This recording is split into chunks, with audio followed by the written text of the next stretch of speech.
ఓ సహోదరి ఫోన్ చేసి ఇలా అంది, నెల్లూరు నుంచి ఫోన్ చేసింది. అయ్యా, మా నాన్నగారు అలాగే మా అమ్మగారు చాలా ఉన్నతమైన ఉద్యోగస్తులు, చాలా వారు గజెటెడ్ పోస్ట్లో ఉన్నవారు.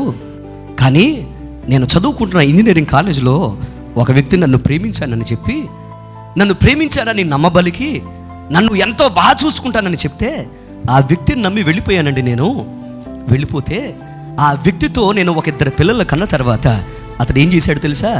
నమ్మించి నన్ను మోసం చేసి వదిలిపెట్టి వెళ్ళిపోయాడు.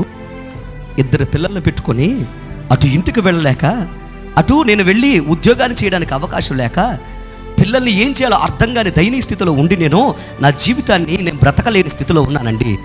దయచేసి నా కోసం ప్రార్థన చేయండి అని సహోదరి ఫోన్ చేసింది.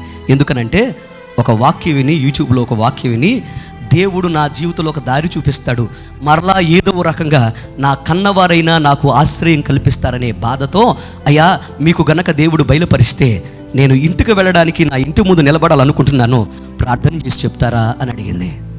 ఎందుకు ఈ మాట మీకు చెప్తున్నానంటే, నమ్మకము లేని లోకంలో మనం బ్రతుకుతున్నాం.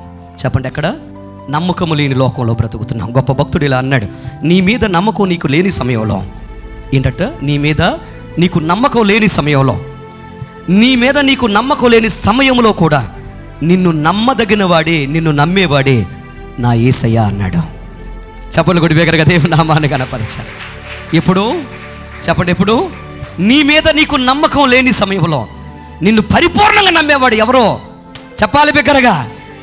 నీవు నమ్మినా నేను నమ్మినా మనము సేవిస్తున్న యేసయ్య. చెప్పలు కొడి బిగ్గరగా మరొకసారి దేవుని నామాన్ని కనపరచాలి. సమస్త మహిమ ఘనత ప్రభువుకే చెల్లును గాక.